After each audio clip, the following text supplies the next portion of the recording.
So I actually wanted to go over a little bit of information today on how to properly measure voltage drop and current flow. This is what I see a lot, is the term voltage drop actually doesn't click sometimes. So we're going to think of that differently. We're actually going to call this voltage consumption. So the term voltage drop, what that would mean is how much voltage is the device that you're measuring the voltage drop of, how much voltage is it consuming. That's why I want to change it to voltage consumption. So what you can see right here, I have a circuit with two bulbs wired up in series, two large like single filament tail light bulbs, 1157s I think they are. And I want to measure the voltage drop of each bulb, or how much voltage each bulb is consuming. So let's check that real quick. So I'm going to take my meter and put it on DC volts here. So I got my meter set to DC volts, and we're going to look and see what we've got voltage drop wise across each one of these bulbs. So I want to show you something that I see a lot in training with technicians when we ask them to measure voltage drop. So say I ask them to measure voltage drop of this light bulb.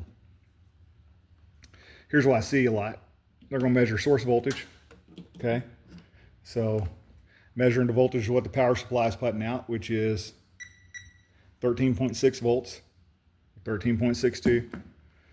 Then they'll come over here and they'll measure the voltage drop of this bulb, and they see 6.68 volts. Okay, here's why I see a lot.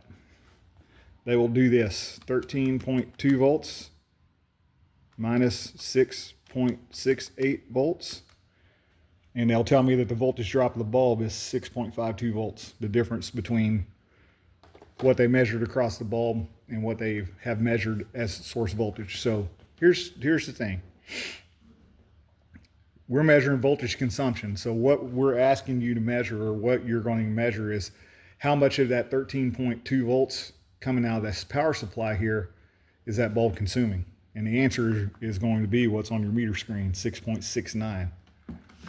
Now the reason I'm not seeing 13.2 volts here at this bulb is because I have a series circuit. Power comes in here, goes through this bulb, comes out here, goes into this bulb, comes out here, and goes to ground, which means that the two bulbs are sharing what's available coming from this power supply. So they're going to get roughly half of what the power supply is putting out. That's normal when you have a circuit that's wired in series versus wired in parallel. So if I measure the voltage drop of this bulb down here, 6.60 volts. That's my true voltage drop. So we're consuming 6.6 volts of the 13.2 volts that the power supply is putting out. So think of it, instead of voltage drop, think of it as voltage consumption. So we've demonstrated a voltage drop across a series circuit here. Why don't we change this to a parallel circuit and see what our voltage drop would be? And let's see how that differs. So if I'm going to wire a circuit up in parallel, all I'm doing is I'm providing a power to each device, right? They each have their own power circuit, versus in series where power goes through one to get to the other to get to ground. So now all I need to do is give this bulb a ground. And you can probably already tell a difference between how bright the bulb was versus how dim the bulb was before. So now I have these two bulbs wired in parallel, so they each have their own power circuit, right? And then they're both grounded. So let's measure our source voltage again.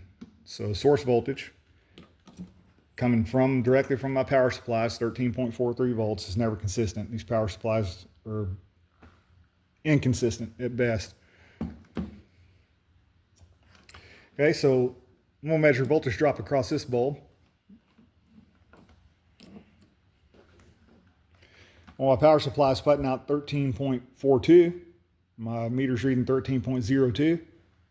That's my voltage drop. That's my voltage consumption.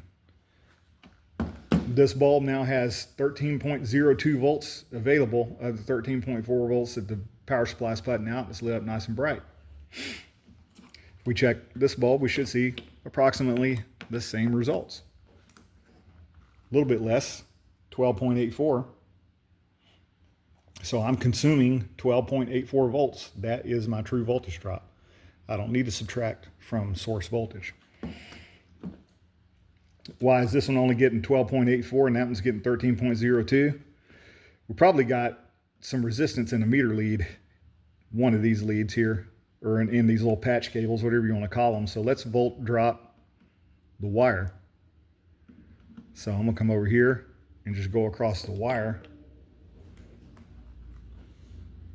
This wire right here is probably not in very good condition, because you see I'm using 0.084 volts in my wire, and it's even inconsistent. It goes up to 0.1 volt. So sometimes we have high resistance in wires, and some of that voltage is going to be lost just across the wire.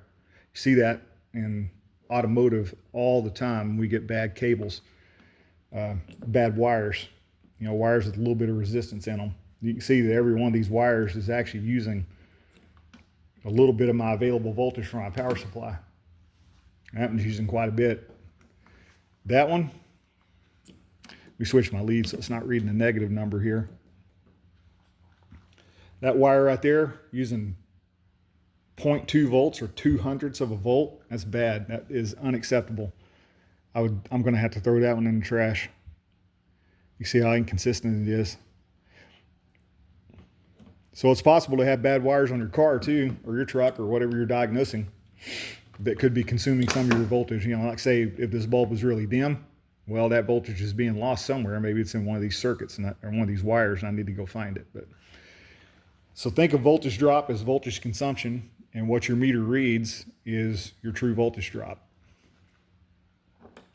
So now let's measure current flow.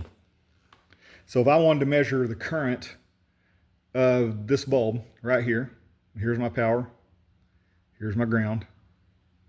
Well, I need to set my meter up, right? So if I want to measure current or amperage, I'm going to use my milliamp and amp jack right here. And I'm going to take my red lead and put it over here in the amp jack with my 10 amp fuse. And we put out a video earlier that talks about these Fluke 87 version 5s. They default to AC voltage as soon as you turn them on. So use the yellow button and change it to DC voltage, because we have a 12 volt DC power supply in this board. Now, to measure current flow correctly, the current has to flow through the meter, so the meter has to complete the circuit.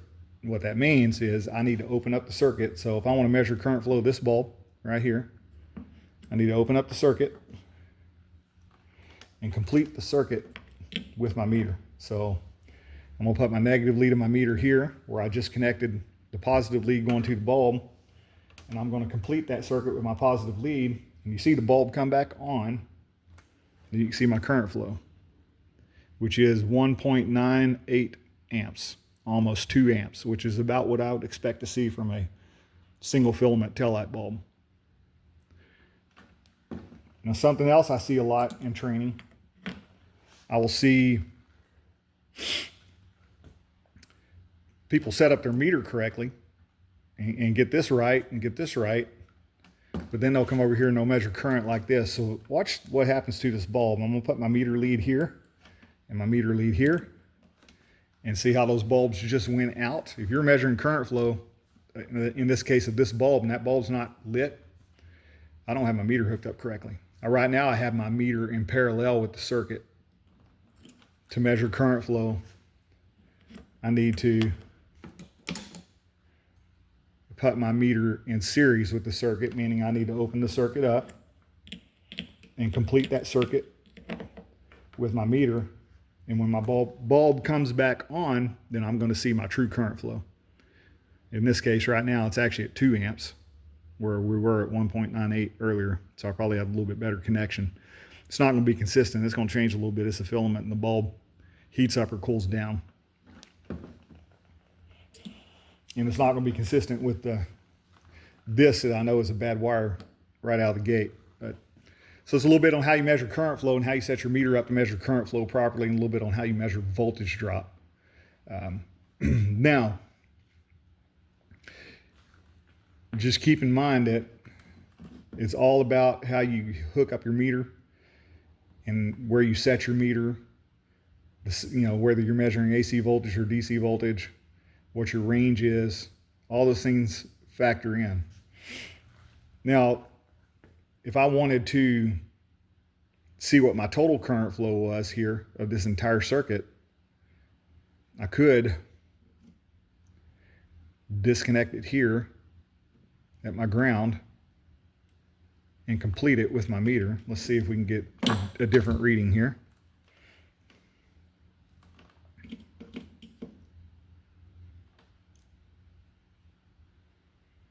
Let me switch my leads. I'm a little colorblind here, so sometimes it's hard for me to see a red lead and a black lead. Okay, quite a bit different. 3.997 amps, or almost 4 amps, which we have 2 single filament tail bulbs in this circuit, so I would expect to see about 4 amps. So I got 3.976 amps on my DVOM. So 3.976 amps. Let's measure our source voltage again, and let's check another measurement. So I want to see what my power supply is putting out, so just let me go ahead and let me just check this entire circuit. 13.6 volts. Okay, so if I wanted to know what the working resistance of this circuit was with the bulbs lit right now, I can use Ohm's law for that. So I can take my 13.6 volts and divide that by 3.997 amps. Working resistance of my circuit is 3.40 ohms. So I have 3.4 ohms resistance in this circuit right now with those bulbs working. I cannot measure resistance of those bulbs when they're hot. The meter's going to read OL, or open loop, or out of limits. OL can mean out of limit. OL on a fluke meter means out of limits. It means it's seeing something higher than it's capable of reading. So if I was to check resistance of this bulb right now, let's just check this one here. I'm gonna go ahead and put my meter on ohms so we can check resistance. Okay. Just disconnect that bulb and let me go across it with my leads. We're about 1.7 ohms of resistance on that bulb. The reason you cannot test resistance with a bulb burning or something powered up on a circuit in general is because of the way these meters calculate resistance. It actually sends out a little bit of current from the 9-volt battery on the red lead, and it measures what comes back on the black lead here, and it does a calculation on it, and it calculates your resistance value.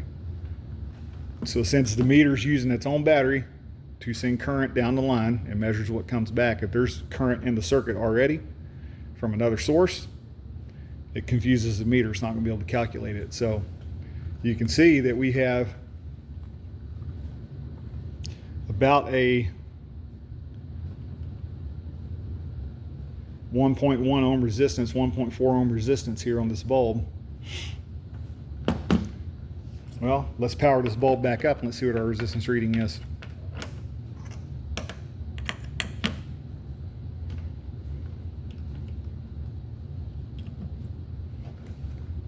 And that proves our point right there. The meter's reading OL, or out of limits. It's saying whatever we're measuring here is higher than I can even measure. So OL is what it's going to display.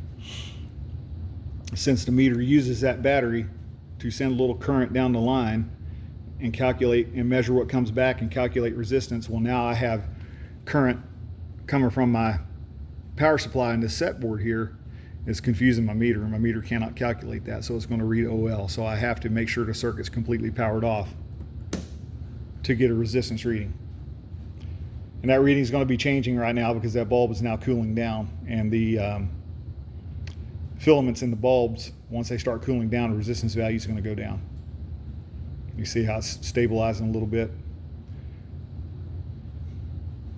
So it's just a little bit on voltage drop, current flow measurement, calculating resistance using Ohm's law, and how to use your meter correctly, even how to configure this meter correctly in the circuit to get that accurate current flow measurement. Hope this helps out.